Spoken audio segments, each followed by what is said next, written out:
यार पढ़ाई में मन नहीं लग रहा है। जब भी पढ़ने बैठता हूँ नींद आने लगती है। ऐसा फील होता है जैसे पढ़ाई के बंधन में बंद कर अपनी जवानी बेकार कर रहा हूँ। मोबाइल चलाने का मन करता है, चैटिंग करने का मन करता है, दोस्तों के साथ गप्पे लड़ाने का मन करता है। हर पल यही सोच रहता हूँ कि पढ़ाई किसने बनाई। यही सोच रहा हूँ कि टॉप करने वाले स्टूडेंट कैसे पढ़ते होंगे, वो कैसे ले आते हैं इतने मार्क्स, उनकी मेमोरी इतनी शार्प कैसे होती। क्यों कोई स्टूडेंट एग्जाम में 99% ले आता है, जबकि तुम्हें लगता है कि तुम बहुत पढ़ते हो और फिर भी तुम्हारे मार्क्स बहुत कम आते हैं। ऐसा क्या होता है जो एक टॉपर को तुमसे अलग बनाता है? इसका जवाब मुझे तुमसे चाहिए। ऐसा क्या है जो किसी और के पास है और तुम्हारे पास नहीं है? ऐसा कौन सा काम है जो एक टॉपर कर सकता है और तू नहीं कर सकता? ऐसा क्या है जो बाय बर्थ मिला है और तुम्हें नहीं मिला है? डीप में सोचने बैठोगे तो बहुत जवाब मिलेंगे। सबसे पहला तो ये, तुम में और एक टॉपर में बायोलॉजिकल कोई फर्क नहीं होता। तुम्हारे शरीर अंग भी उसी तरह से काम करते हैं जैसे उनके करते हैं। तुम्हारी आंखें भी 2 को 2 पढ़ती है और 8 को 8। तुम भी सोते हो और एक टॉपर भी सोता है। तुम भी मोबाइल यूज करते हो और वो भी यूज करता है। उसके पास वही सिलेबस है, टाइम है, मौसम है और तुम्हारी ही तरह अंधेरे में ना पढ़ने वाली आंखें हैं। तो फिर फर्क किस चीज का है? फर्क बहुत कम है। एक फर्क है टाइम और प्रायोरिटी, यानी वक्त और प्राथमिकता का। एक टॉपर को पता होता है कि कौन सी चीज को, कौन से काम को कब और कितना समय देना है। जैसे अगर मुझे पता है कि मोबाइल यूज करने से मैं अपने काम से डिस्टर्ब हो जाऊंगा, तो मैं उस जरूरी काम को पहले निपटाऊंगा और मोबाइल का मैसेज बाद में चेक करूंगा। कहीं कोई आग नहीं लग रही है, तुम्हारे सपने सबसे पहले हैं। और दूसरा क्या है,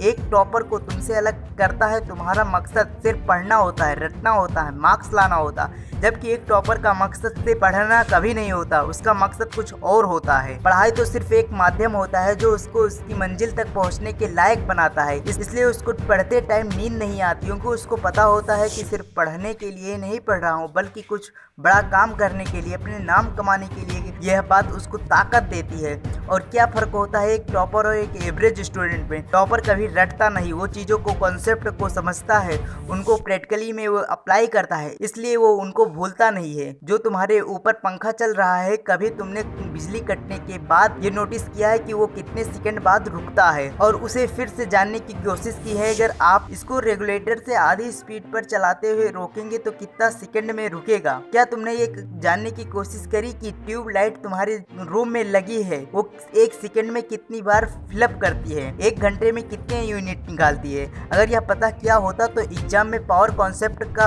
आंसर गलत नहीं होगा। यही फर्क है जो एक एवरेज और एक टॉपर स्टूडेंट में, जो जिंदगी के किसी मकसद के लिए पढ़ता है। क्योंकि रटा गया ज्ञान तो अगली क्लास में ही जाते ही गायब हो जाता है, लेकिन सीखा गया कॉन्सेप्ट जिंदगी भर याद रहती है। हर वो रात जिसकी नींद तुमने पढ़ने के लिए कुर्बान कर दी है, वो अपना कर्ज जरूर चुकाएगा। थोड़ा धैर्य रखो, अपनी मेहनत पर विश्वास करो और तुम्हारी जीत फिक्स होने वाली है। जय हिंद, जय भारत।